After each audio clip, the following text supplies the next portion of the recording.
It's time for Talkin Tauntauns, your Star Wars source at AIPTcomics.com. Hey, what's up, everybody? Welcome back to another episode of Talkin Tauntauns, the official Star Wars podcast for AIPTcomics.com.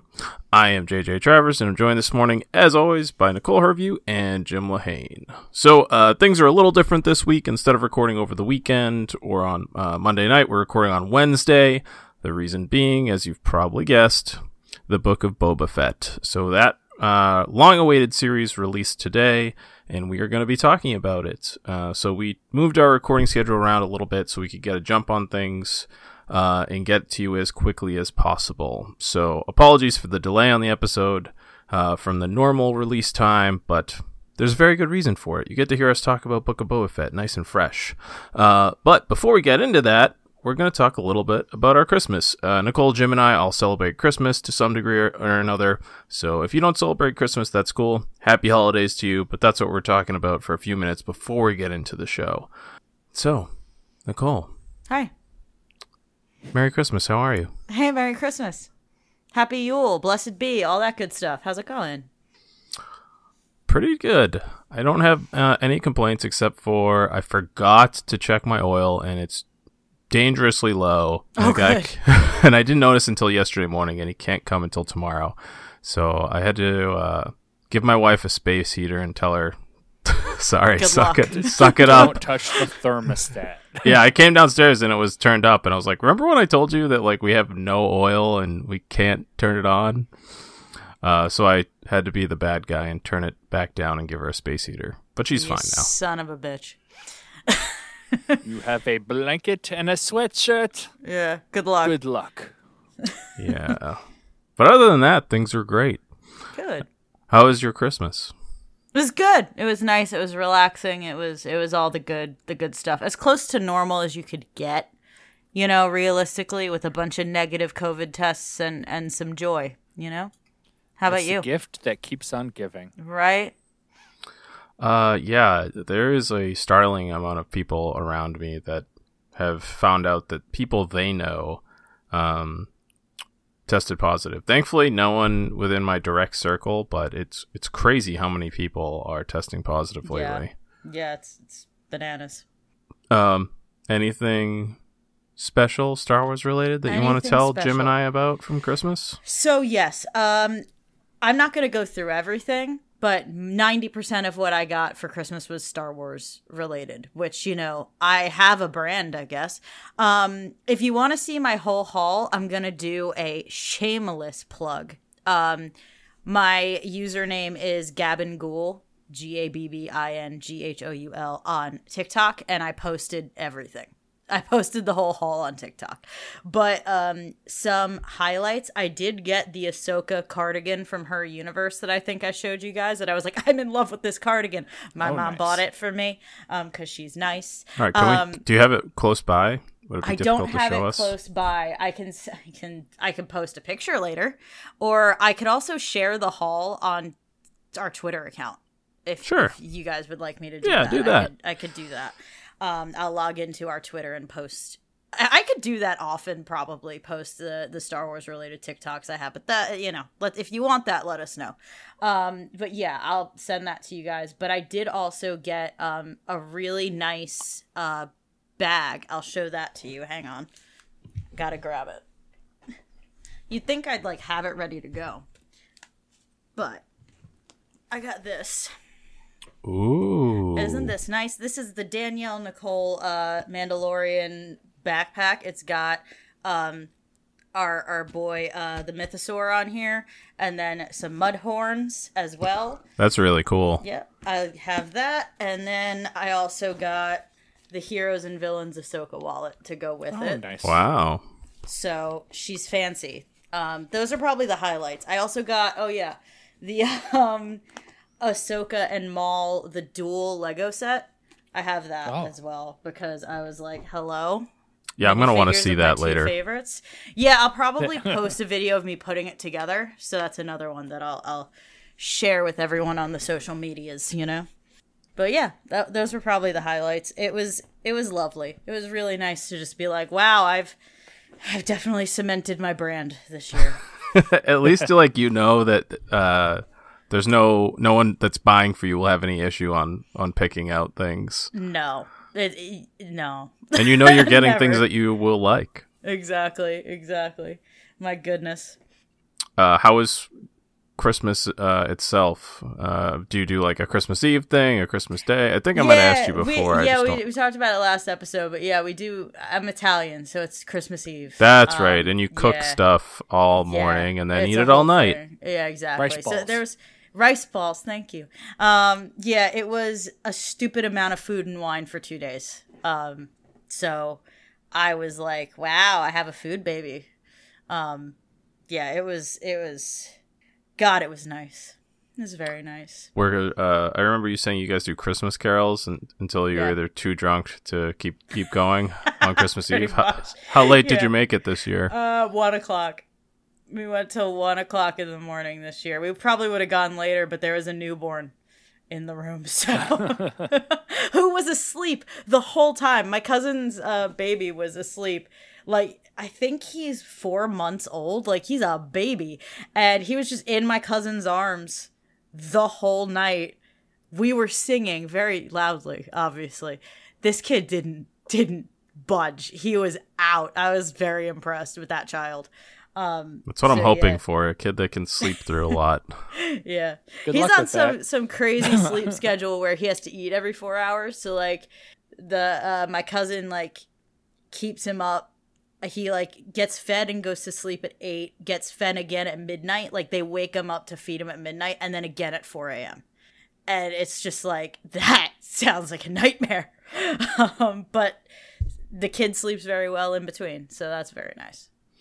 Jim, what about you? We had a great Christmas. Most of open presents first thing in the morning, had breakfast, then spent most of the day reading directions on how to play various games or opening various toys that were not for me, for the child, although I did open one of my toys. Upon immediately unwrapping the present, I opened my toy, which I'll get into in a little bit. I kind of spoiled Christmas a lot, so my wife kept having to buy me new things. The first thing, like, I wear sunglasses all the time outside because I can't see. I have a light blue eyes, and the sunlight really hurts my eyes when I go outside, so I wear sunglasses all the time. And I had accidentally stepped on my sunglasses, and I like Oakleys. They look nice and they're comfortable on me, and they work well. And I had stepped on them and crushed my pair, and so I was using literally my daughter's dollar store glasses until I could run by the Oakley shop. And so I finally was able to do that at the end of November. I ran by the Oakley shop, got brand new glasses that I really loved, and I showed my wife, and she looks at me and goes, "I hate you. You ruined Christmas." Aww. And I'm like, "Oh. That's a really good gift, though. That's good that's job. great." And I said, and she's like, "Well, is there anything else I can get you?" I'm like, and so I thought about it for a day, and I'm like, "Well, I don't have any winter hats. My dogs tore up all my winter hats. I literally use your winter hat." And she's like, "Stop ruining Christmas." And so one of the gifts I got was a Star Wars winter hat, which apparently was bought before that. Let's see it.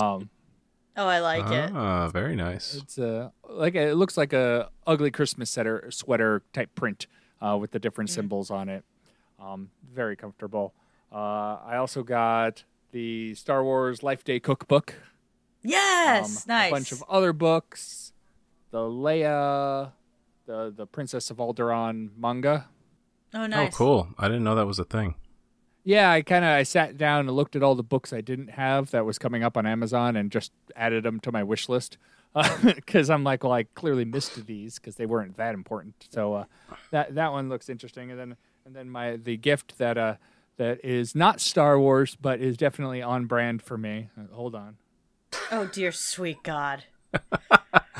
This is an audio podcast. It's such a shame that we can't.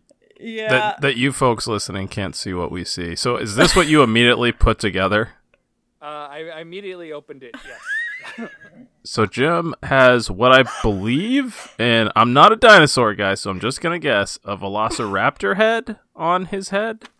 Yeah, for anybody who's seen Jurassic World, it's blue. is my favorite thing I've ever seen.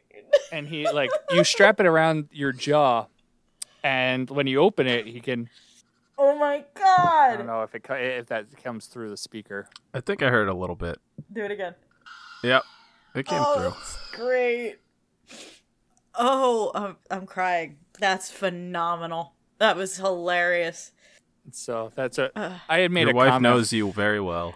She does. I had made a comment when we were doing a trunk or treat at her work that 2 kids came by with those, if not identical, like something very similar, and I went, "Those are really cool." And I opened it up. I immediately unwrapped it and put it on. Like, Great. This is definitely me. So it was a good Christmas.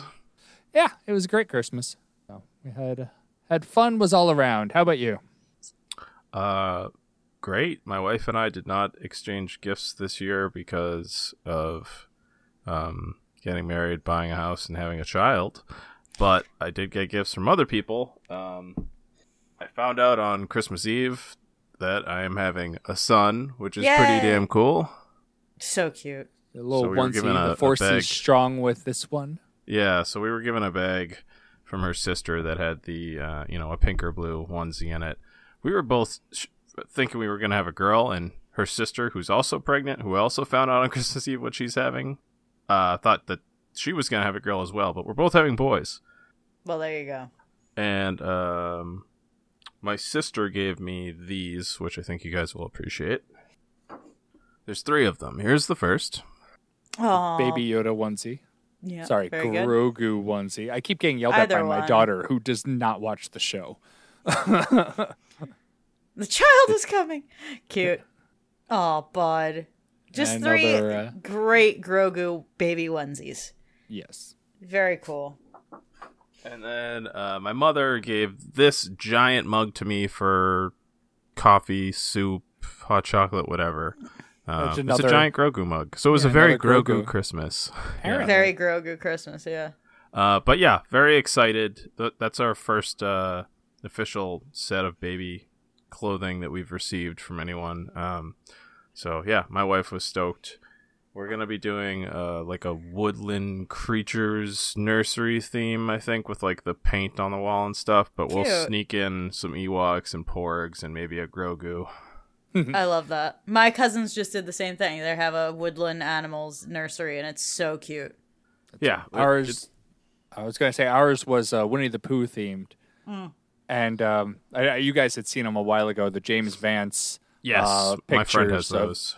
Yeah, the Star Wars Pooh crossover mashup things that I bought for her. But she has since grown out of Winnie the Pooh, and I have not. So I got them now. There's no growing out of Winnie the Pooh. But I respect it. But Yeah, Winnie the Pooh is for always. So that was really nice. And my wife's family came over on Christmas Eve. We did a Yankee swap. And like you, Nicole, I was just exhausted from the amount of food.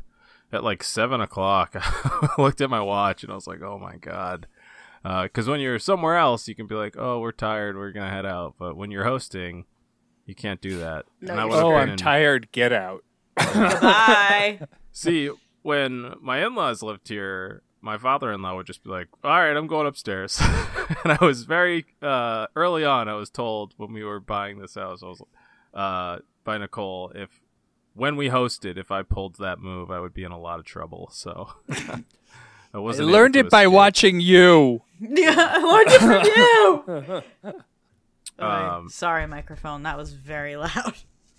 Yeah, so we went to my mother's house on Christmas, and again, I was just exhausted by the amount of food that was made available to us. But both days were really nice. Just spent it with family, very low key. Yeah, it was nice. Very good. All right. Now that we've talked about Should our... I share my tip? Oh, yes. Okay. Please. I almost forgot. So the gentleman can see this, but all y'all can't. I have mounted my lightsaber, and I found this phenomenal trick and tip on TikTok. I wish I could tell you who it was. Maybe one day I'll go back and figure it out. But this Super glue. Yes. No, this person was like, hey, fun fact, command strips make broom handle holders. And that's what those are. I bought 3 broom handle holders and mounted my lightsaber with them. You had to attach, like, the blade. You have to hang it by the blade. That's why I bought 3 of them. One of them will hold 4 pounds. Allegedly, and they're held up with command strips. But I was like, I've had 3 issues with command strips releasing. Yeah, that's And why I was so like 3. I would just be 3. wary about what you have underneath it, Almost so nothing. that It's if like a it $12 does, table.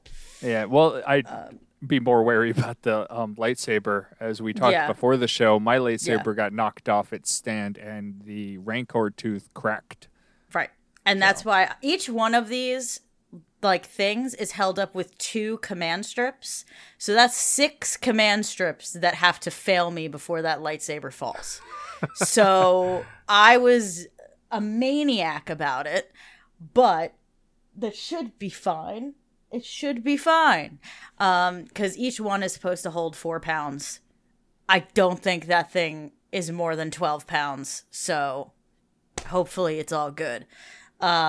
But yeah, that's my tip and my trick. If you're looking for a mount, the command strip broom handle holders, they sell them in Target. They work so far. The way you have them lined up, because you said you have them on the blade itself, and from what I can see, you have them like stacked on top of each other, one after the other. Right. It looks very Star Wars-y. It doesn't look like a broom handle holder. Because with them stacked on top of each other, that's not something you would normally see anyway. Right. It looks like a creature is holding my lightsaber on my wall, like Flintstone style. It's like, I got it. Like, it's just 6 little hands, like holding onto my lightsaber is kind of what it feels like. And is that the dark saber I see to the Yes, left? I have a dark saber table lamp. That's awesome. It lights up. Also Target. I think it was like $50. I was like, I don't care. It's mine. It's an LED. It's adjustable. It's very nice. I like it very much. So, and then I have the mall lightsaber is over in the corner because I'm like, we don't need to talk about that one. But yeah, this person on TikTok just had all of her sabers on her wall with one strip, like one of these handles each. And I was like, 3. I'm a maniac. 3. Because I'm not taking any damn chances. There you go. I'd deadbolt them to the wall. Right, but I'm renting. So this is a damage-free way to have that hanging up on my wall. So I'd still deadbolt them to the wall. Yeah. Yeah, well, the fewer holes in my wall, the better. Yeah. When we left our apartment, I spent like an entire day filling holes, sanding, and painting over them. It was a huge pain in the ass. Yep, I did that with my last place as well, and it was just like, get me out of here. Yeah, it was 9 years worth of stuff on the walls. Yeah.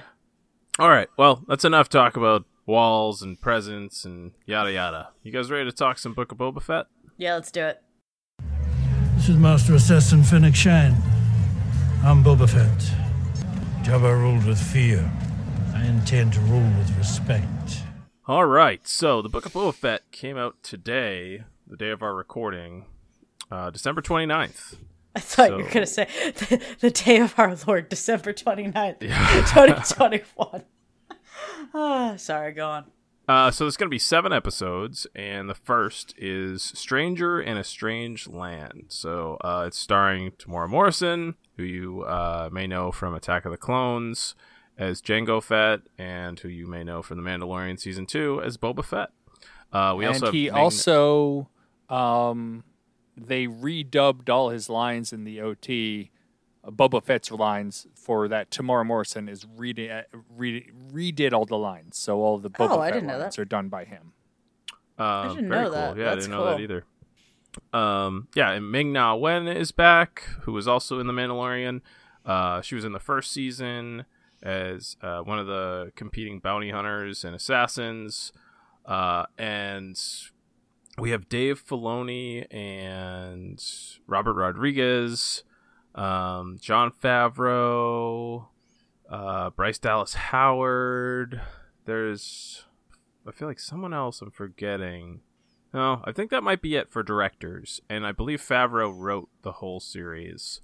I didn't even know Bryce Dallas Howard was doing it. I thought it was only the three guys, Robert Rodriguez and the other two that were doing the whole season.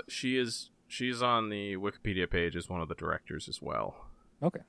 And then, Jon Favreau wrote it. I think I said we're getting 7 episodes, and I believe the last is early February. We'll get it. But yeah, first episode was out today. It was 40 minutes long. What's cool about this is, we might have mentioned this before, but it was a full 2 weeks into filming this that the cast and crew, excluding the leads, were told that they weren't making The Mandalorian season 3. They were making the Book of Boba Fett which I think is so cool, to be working on something and then they're like, hey, just kidding, we're making a whole new show and it's about Boba Fett instead. Surprise. Well, it's like one of those questions like, why isn't any of the other cast members here? Yeah. Where's Pedro? Where's my boy? Where's the green boy? Yeah, but yeah, so Pedro? No, the little green boy. Yeah. And also Pedro, yes. This picks up at the end of The Mandalorian Season 2, and it's kind of, for the time being, I imagine there'll be a point in the series where this ends, but for the time being, we basically have 2 storylines being told at the same time, one in the past and one in the present. One that's telling us how Boba Fett escaped the Sarlacc pit, and one that's showing us what he's doing now that he's in charge of Jabba's former criminal empire in Mos Espa on Tatooine. So, yeah, a lot to take in with this starter. It almost feels like a prequel, like in episode 0 instead of like the start, if that makes sense to you guys. Yeah, I completely agree with that. Yeah, it was one of those, like, with all the trailers going out, like, we got a ton of trailers. Most of them didn't really show new footage. It was like the first trailer and then remixes of the first trailer. But we had a lot of questions. Like, we saw Boba in the Bacta tank. And we wondered, what was that? Was that after he got out of the Sarlacc? Turns out, no, actually, that is the current day in the timeline of the show. But we get a lot of flashbacks about him getting out of the Sarlacc, which we weren't sure if we would get or not, which they kind of, everybody thought we would because we see the Bacta tank, but it had nothing to do with the Bacta tank. So it's kind of weird. It's like they tipped their hand without even realizing they tipped their hand. Speaking of the Sarlacc, I'm so glad they showed this. Like, him waking up inside of Sarlacc's stomach or wherever he was in that thing. Ew. Just hanging there with all the goop and fleshy innards. I was like, man, this is awesome. It was very upsetting. Like, I had a physical reaction to seeing that because I was like, oh my, can you imagine? You wake up and you're like, oh, I'm being digested. Because there's like fumes everywhere and like, it's just like, oh, absolutely not. And he just immediately goes into Nope Land where he's like, I'm gonna live through this, thanks. And he like takes, what is that? Air, like oxygen from a stormtrooper helmet. And then he's I assume that's what it was, yeah. Right? And then he's like, oh, I have a flamethrower. And then he exits the side of the Sarlacc. And you just see in the background when he gets out of the sand, which was so cool, dead Sarlacc. And you're like, this is cool. This is immediately awesome. Yeah, I was not disappointed by that. The stormtrooper hanging there and him like using the oxygen line, and then as you said, the flamethrower and like the fist coming up like Evil Dead-esque and crawling his way out, and then he's finally out. A bunch of Jabbas steal all of his stuff, and he gets knocked out, and from there it's just all downhill. But he's living in hell, that guy. He's just like freaking Sisyphus. The number of times he is knocked. The number of times he is knocked out is hilarious. Everyone's getting knocked out all over the place in this show. It's just like let's knock the lizard dog thing out. Like, let's do that. Mastiff. Yes. I watched it subtitles. I didn't know what it was. And I was like, either. oh, it's like, okay. I was like, still a dog. Like, a mastiff is a dog. So I was like, that's close enough for me. I was like, lizard dog, done. Knocks that thing out. Everybody gets knocked out. They get knocked out and they get up again. Yeah. Etc. I was waiting. I was like, okay. Yeah. You knew what I was doing.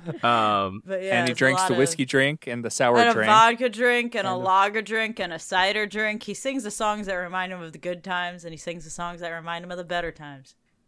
Right. I was wondering though, like, why is there a stormtrooper down there? Like, I guess I know the Hutts and the Empire don't always get along, so I guess there was some disagreement over something that some guy got tossed in there.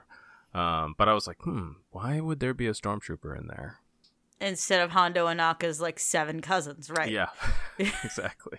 Yeah, I didn't think about that. You're right. No, I didn't think about it at all. We never saw a stormtrooper go down there, and it's like right next to Boba, like they're cellmates. Coming this summer, the Book of Stormtrooper. No, I wouldn't watch it. Yes, you would. Maybe. You guys would make me, so I guess, yeah. But yeah, we get like we find out that like what Cobb Vanth had said was true. He got it from Jawas. There's no question to that now that's how he came across the armor, because people had questions that like maybe Boba gave it to him for some reason or he was holding on to it for him, but it's definitely true. He got it from the Jawas. Well, I have to go back and watch what he says versus what's in the Aftermath book. All we know is Jawas stripped it off of Boba, and I think that's true for both scenarios. It's just, how does it get from Jawas to Cobb is the question mark. Oh, well, he said he bought it, right? That's what he said. Yeah. He said it. That's what he said. And I think the book is that he stole it from the Jawas. Either way, the Jawas definitely had it after Boba. And I liked as well when he came up out of the sand that the ruins of like Jabba's palace barge were all over the place. Which shows that it had to be fairly quickly that he got out of there, because it wasn't like the Jawas you would assume would strip that sucker down like immediately upon finding it. Yeah. Yeah, it's almost like it feels like the Jawas heard like, oh yeah, Jabba's barge got screwed, and they were like, goodbye, and like that's how long it took. They were like, I'm on my way, like save me a plate, and they showed up and oh, there's a dude with armor as well, and that's probably what they were doing there. Like, that's probably why they found him. So do you guys like the storytelling method that they're using here of giving you like, you know, these 2 points that are kind of converging here with like a present and past like catching us up? Or would you prefer if they just started with like a whole episode of what happened, a flashback of him just like getting out of the Sarlacc pit to when we see him in The Mandalorian? I don't know yet. I have a lot of conflicting feelings about this. Parallel storytelling solves a lot of problems, but it also creates a lot of problems, because if you are gonna do this in an alternative way, like you're saying, kind of have an actual episode 0 that's a flashback of how the heck did he get out of the Sarlacc, whatever, and then we're telling a whole different story. Then you have a series that is disjointed. Instead, you have individual episodes here that feel disjointed. There's seemingly no connection right now between the past story and the present story, except Tatooine. Fine. Like, they came up with this device that has him having dreams that turn into flashbacks. Like, I don't think he's dreaming these full flashbacks. I think they're being used as transitions, and that's fine. But the problem is that the only reason right now that we're seeing the flashbacks is because we want to. There's no narrative reason for it. So unless that changes, I'm not thrilled about it. Do I hate it? No. But the only reason we have these flashbacks right now, narratively, is because the audience wants to see it. That's not a good enough reason for me, as it stands. So, if they keep going with this, like, narrative style, they need to justify it more than, well, they want to see what happened. So, TBD, I think it's hard to say after 40 minutes, you know? The question really, like, not really the question, is what you had said is that all Star Wars fans want answers. Mm-hmm. Whether they actually give us answers or not are a completely different thing. And a lot of times they don't give us answers because that's kind of makes things more interesting. We want to be told everything, but we really don't want to be told everything. And this is kind of, they wanted to fill in the backstory of how Boba got to the Mandalorian, but they, like you said, they didn't want to do it from the Return of the Jedi time period. They wanted to do it kind of as flashbacks without actually doing flashbacks. And it is kind of clunky. Like, they do kind of do a one-off line where he goes, "I'm having those dreams again." And it kind of works. I would probably have preferred it if we didn't see this at all and they left it as a mystery of how did you get out of the Sarlacc? And he's like, I just did. Right. But now that we're getting it, right. I am enjoying it. And I probably would have preferred it as a linear story instead of the flashbacks. I'm not someone who likes how did we get here? And you start off like a different story. I hate it when stories do that. They do it all the time. And I not my favorite at all. I really don't like it when that happens. Like, you get a premise, like everything, all the fits hit the shan, and you have to figure out how you got to that point, and it flashes back. And yeah, not my favorite. Yeah, I feel like it would have been served better if this is 7 episodes.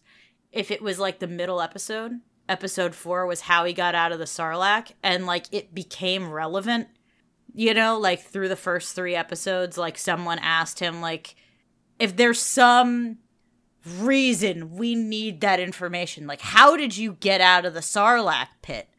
And then they show us how he got out of the Sarlacc pit in 1 episode, and then we continue with what the story is. I might have done that. But it is so hard to judge whether this is the right way to go from 1 episode. I feel like I'll have a much more whole, solid opinion about that at the end of, 6 or 7 episodes. But yeah, I mean, I'm enjoying it. Like you said, Jim, like it's interesting. What they're doing is interesting. I just don't know. Jury's out, I think you make a good point, but I also feel like with how long Star Wars fans have been waiting for him to come back. I say come back because, in Legends we got that story, and it only made people love Boba Fett more and want more content. So for him to appear and for them to not explain it, I feel like fans would have thrown a fit. But I do think your point that, having it midway through the season and have it serve a more narrative purpose. And it could be right now. We don't know. It could be, like you said, we don't know. I like that as well. I'm wondering if it is, and it has to do we know there's all these warring factions. So I'm wondering if, obviously his relationship with the Tusken Raiders starts off really badly, but we can already see it improving quite a bit. Also, we're talking about tons of spoilers. If you're listening to this episode, I feel like at this point in the show that should be very clear, but just want to mention it once. I'm wondering if the Tusken Raiders are going to play a role in the current timeline at some point. If he's going to call in a favor for dealing with these various factions that seem already pretty heavily set against him. Yeah, if I had to guess what the narrative reason for these flashbacks is, that's top of mind right now. But again, we have less than 40 minutes of information right now, so big question marks everywhere. We definitely, when we see him first in The Mandalorian, he's all kitted out in Tusken gear, and so clearly at some point we get him with all that stuff. But another thing we don't see, and I don't, or maybe we do, I don't remember, at the end of The Mandalorian Season 2, when we have Bib Fortuna, did he kill Bib Fortuna? He did. We do see that happen. Oh, okay, we did see that. I couldn't remember, and he's like, Bib Fortuna took over, and I'm like, did we kill him? I don't remember. Yeah, he kills him, and then post-credit scene? Was it the post-credit scene? It was. It was like Book of Boba Fett, and we were like, okay. Yeah, he kills him, and then it shows him. At the shot zooms out, and it's him and Fennec. Him on the throne, Fennec at his right-hand side. It zooms out, and then it's like Book of Boba Fett. Yeah. Okay, good. That answered my question, because I was like, where did Bib go? I was hoping to see Bib some more. Well, you know who you did get to see was Max Rebo. It made my day, and I'm like, it's Max. Yeah, it was so good. Oh my god. I was so excited. I even texted you guys, and I'm like, there was one cameo that made my day. Yeah, I was like, who's it gonna be? And then I saw Max Rebo, and I was like, that's who it is. It's Max Rebo. It's that elephant-looking dude playing a keyboard, I think. Like, so good. I was like, wow, that guy gets around. That guy works. He's a hustler. He gets in there, and he does the work where he needs to go. He's like, well, it's been like 7 years or something like that, 4 years. Like, sure, picked up a new job. It's okay. He's a working musician. You know, we appreciate that. That was quick. He's a working musician, and we appreciate that. I think there was a lot of.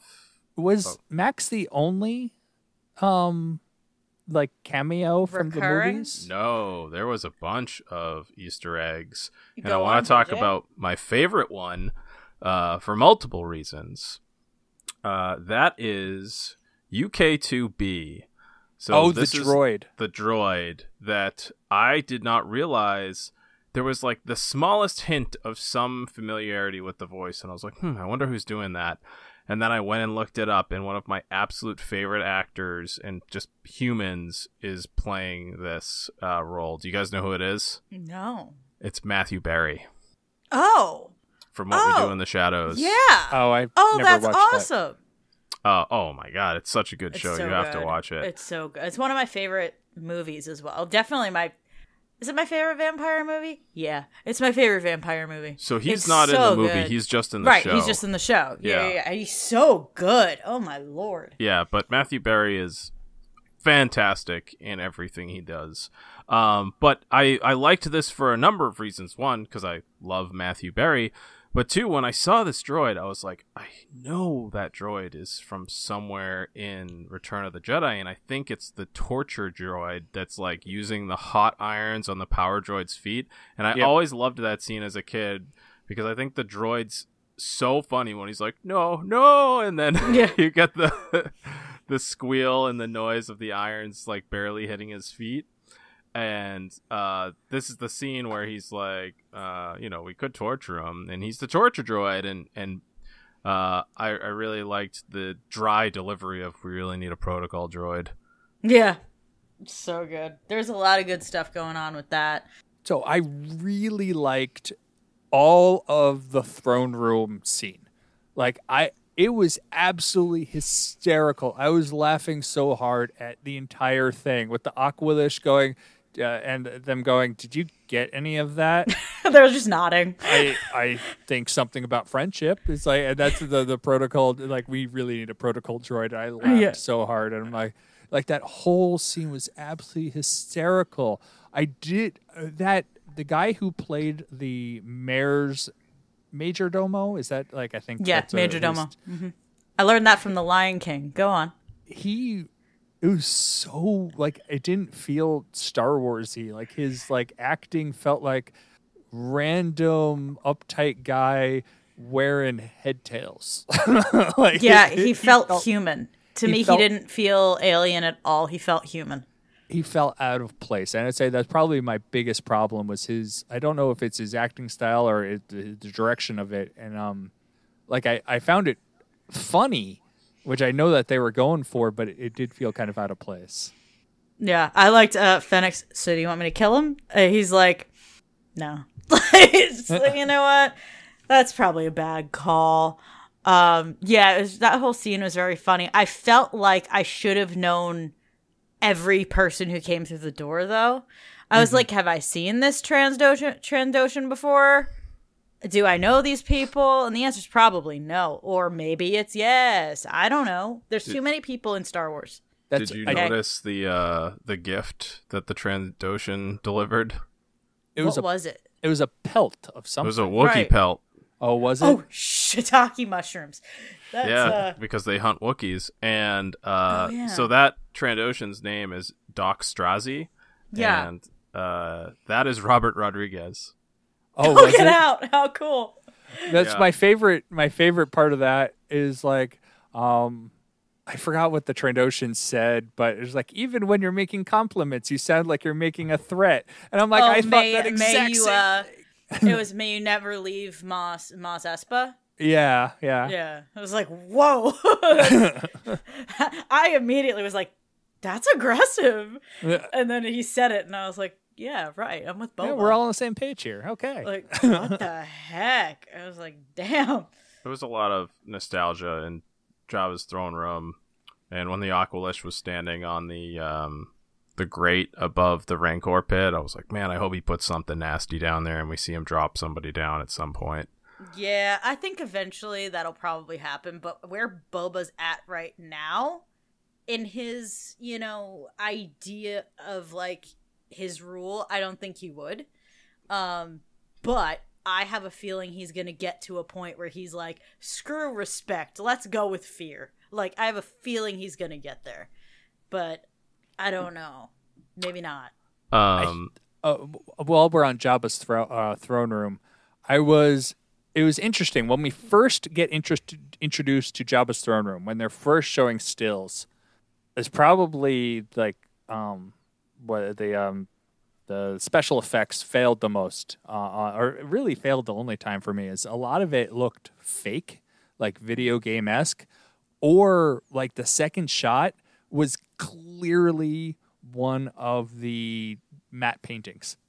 Like it was one of the background matte paintings, I think on Return of the Jedi. It may have been the same one. Like plainly, like clearly this is not a live feed of the throne room. It was a picture of it.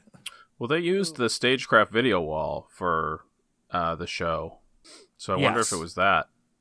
It looked like I had the same problem when the Mandalorian first started. It looked video gamey.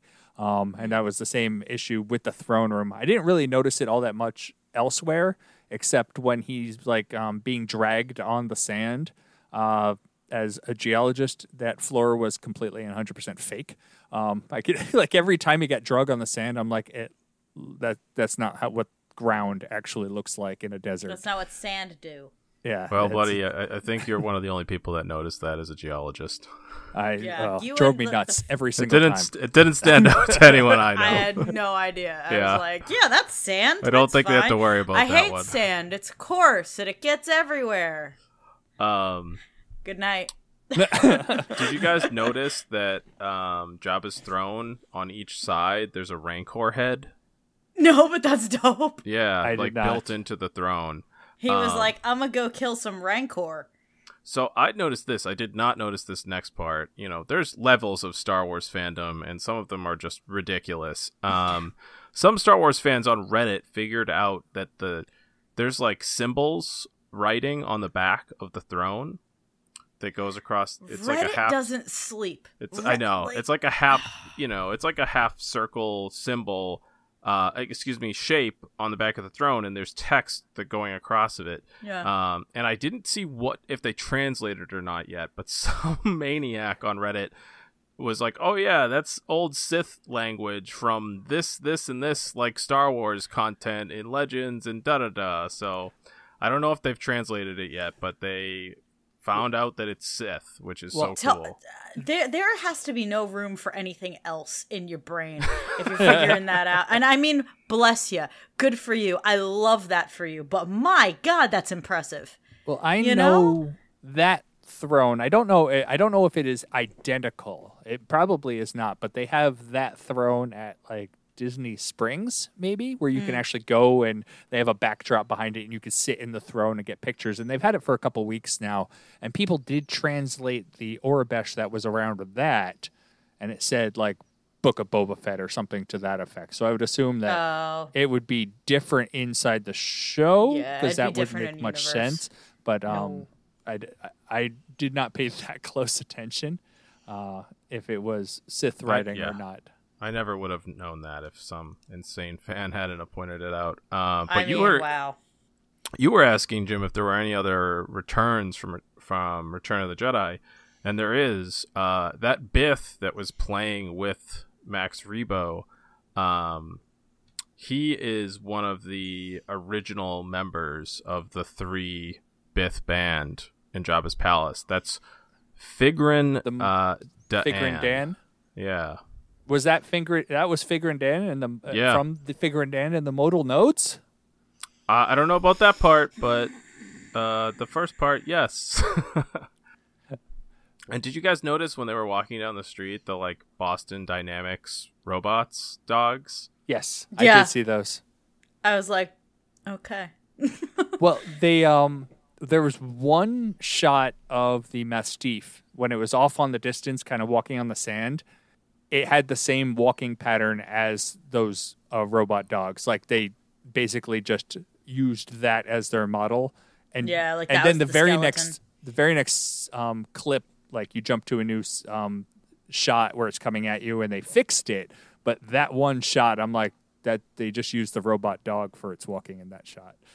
Yeah, its walk cycle was robot dog, and that's that. That's funny. The Gamorrean guards, I guess those are returning characters in a sense, since they technically served Jabba. I don't know. I don't know if they're considering them guards we saw on camera in Return of the Jedi, but I was wondering when Boba and Fennec got jumped in the street. I was like, where are these guys? They just kind of like disappeared. They're having lunch. Also, those assassins are the worst assassins ever. What the heck was that about? I mean, obviously we don't know what the heck that was about yet, but like, hello? Like, let's just show up with a bunch of shields. There's 7 of us, there's 2 of them, and somehow they got away. Somehow Palpatine returned. Somehow these 2 are still alive. I don't know.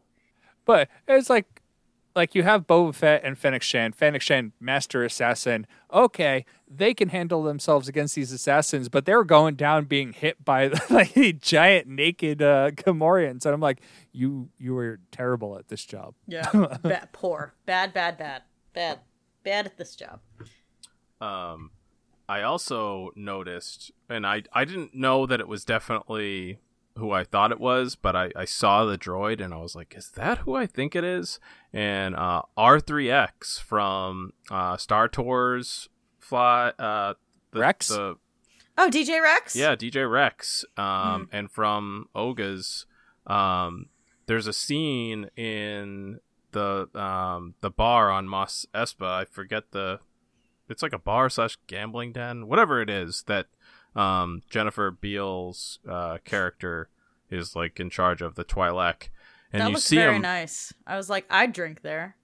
Yeah, you see him for like a second at one of the tables, like doing his thing, and then I went and looked online, and like right as I was typing in the Google search, it popped right up, and that's definitely him.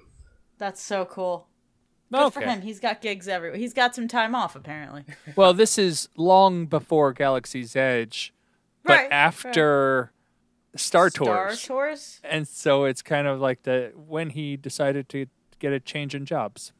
Yeah, he was like, I'm in between gigs right now. Let me just go gamble, I guess. And he's in Rebels at some point, I believe. Oh, is he? Yeah. Cool. That's his Star Tour days. Oh, okay. I see. He's got a long and fruitful career, that one. I wonder if we are going to get him in the show, because they do that in The Mandalorian. They'll have the background characters that all of a sudden speak later. Because if they have him speak, 100% it will be Paul Rubens who does it.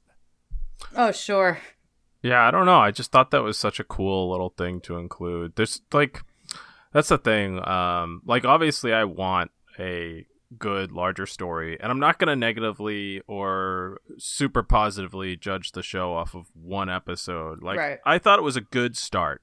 There were some things that I was like, I'm kind of surprised this wasn't done differently. And there were some things that I didn't expect that I really enjoyed. But I thought it was a good start. It felt a little restrained in like in episode 0, like I was saying to you guys. But like all that aside, I just love going through and like looking for all these little hidden details that they like to sprinkle into these shows. And it seems like they fit a lot into this. And yeah, I'm really excited to see where it goes from here. I like the Tusken storyline because I've always found the Tusken Raiders like very interesting. And I like how like this is the first time we've kind of seen like a leader. There seems to be like what I'm guessing maybe a male and female leader of the tribe or whatever they call it. And they almost have like dark red and black robes that like make me think of like Sith. And obviously they're not Sith, but that's just like the aesthetic that it made me think of. And they're also the most like uniquely dressed Tusken Raiders that we've seen, like very like individually identifying parts of their outfits that we've never seen before. Actually, like I noticed that when we first see one of the kid Tuskens, and I noticed his outfit immediately, and I'm like, that kid's dressed differently. Like they decide to give him like it looked almost like a suit at first. And then they kind of like zoomed in on him like, okay, it's clearly not a suit, but it's like a different style of like sweats. Yeah, I was like, there's fashion? There's Tusken fashion? Like it was very interesting to me. I don't know, man. I'm interested to see where this goes. But yeah, seeing the hierarchy of the Tuskens is okay. That's something. I don't know how I feel yet. I enjoyed the episode, that's for sure. But yeah, it's very hard to make an assessment of one episode. So this episode felt a lot like not episodic television where you get like a full thing in one episode. It felt like a streaming series where we only got one episode because it left me like, I don't want to say unfulfilled, but more like wanting more, like kind of it ended and you're like, wait, that's it?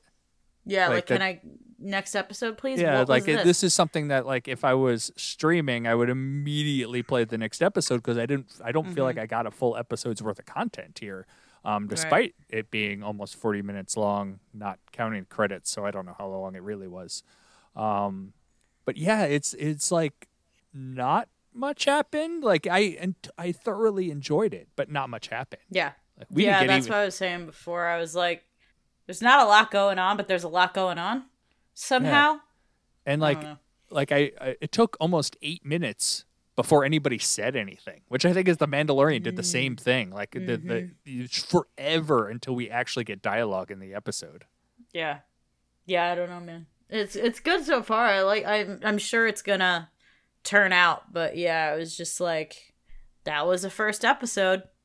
I'm curious, because he looks very different in this than when we saw him in The Mandalorian, and like clearly the Bacta treatments are like healing his body, the scarring and the burns from the Sarlacc pit and being in the sun, they're all gone from his skin. But I'm wondering what this like larger injury stems from, and if we're gonna see like the treatments resolve that, or if that's gonna be like a like an Achilles heel of his throughout the series here. I'm wondering if he's been like permanently disabled by the Sarlacc.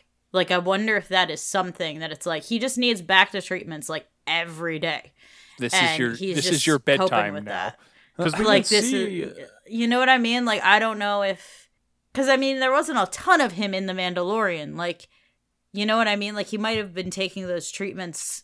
Yeah, but we didn't elsewhere. see any like hint of weakness in The Mandalorian. That doesn't. I mean, he could maybe go a few days without needing it. I don't know. Yeah, I'm just saying it's there's plenty of people carrying invisible disabilities in the world, like in our actual world, that you might never even know they're coping with whatever thing they're dealing with. He might have gone through enough in the Sarlacc that this is just part of his life now, and it's a part that we've never seen because we've never had a Boba Fett series.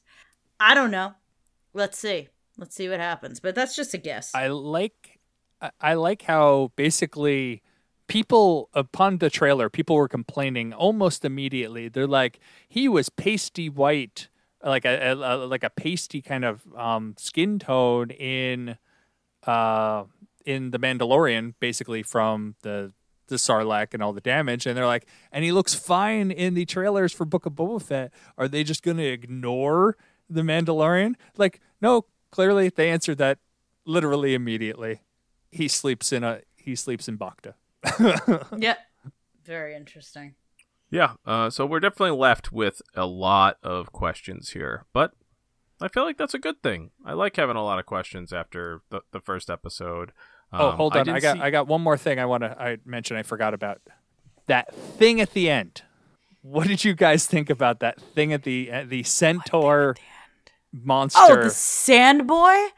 That was my question too. What in the name of all that is good in the galaxy is that? That's also my question. I just want to know what it is. I thought it was cool. And a neat Why fight was it scene. sleeping in the sand like that? Like, What did it want? What was it doing? Why was it right there? Like, what, ma'am? I had a ton of questions, but clearly this was something that the Tusken Raiders were afraid of because, like, that kid was so amped to bring the head back. and the kid said he killed it. The kid did. You know he did. That little garbage monster. Yeah, no, I have no idea. I had no idea. I don't know. I don't know what that was, but I feel like that might never be answered. They might just be like, it was a thing in the sand. Oh, no way. We're getting that in some upcoming creature book or whatever. Oh, yeah. It was just so weird. It's like, I'm like, strange. okay, I can see biologically speaking, like the little, where the water, I'm like, okay, those are little plants that evolved on a desert planet that have filled with water, kind of like a cactus. So Yeah, that's sure. what they're digging up. This thing makes no sense. And it's It like, just is it a is. beast? Is it sentient? Like, this is kind of what you would think of a centaur. Like, this is a sentient beast, I would assume, but not acting sentient. And it was, I was so confused. I'm like, I don't know that how to thing- resolve this. Confused the heck out of me. I was just like, okay, we're doing that. We're doing that. Okay, that was it. Just, like, Sorry, JJ. started putting the Rhodian, like, in the sand. It was like burying the Rhodian. I was like, what are we doing? This is weird. Come back for it later. Yeah. I'm saving it for later. That's my snack. Yeah, but yeah. that's not coming. Lots of questions. And that's good. It makes for good conversation. It has me interested. Like I can't wait to see where this goes. So I'm definitely in. I don't think it was amazing, but I do think it was very good, and I was very entertained. I thought all the actors did a great job. I loved the costumes, the creature effects, tons of different aliens and droids, which is always fun to see. I love how Star Wars always makes you feel so immersed, and this definitely continued that trend. And I love that it's taking place with seemingly nothing to do with the Empire or the New Republic so far, and I hope that's a theme that continues throughout this show. I love these stories in the armpit of the galaxy, and yeah, I can't wait to see where this goes. What do you mean nothing about the Empire? We had a stormtrooper. Stormtrooper Oxygen. That was his name? Oxygen? Yes. That's what it'll be known for. But yeah, that's going to do it, guys. So we hope you enjoyed our little chat about the Book of Boba Fett. We will be back next week to talk more Book of Boba Fett. We're going to be talking about every episode of this show on this show for the next 6 weeks here, I believe. So Yeah, we're the Boba Fett review channel now. yeah, so Talkin Boba Fett. Oh no. let us know what you Tauntauns. thought about the show on Twitter at Talkin Tauntauns. Shoot us an email, talkintauntauns@aiptcomics.com. If you want to join the conversation, you can do so with us on Twitter. You can also do so with us on our Discord, which you can get access through Patreon, patreon.com/aiptcomics, $2 a month. We're going to be having a big Book of Boba Fett talk with our book club at the end of the season. So if you'd like to join us for that, we'd love to have you. And you can find more Star Wars content and all of us on aiptcomics.com. So that is going to do it. We're going to get out of here. We hope you enjoyed the show, and we'll see you next time.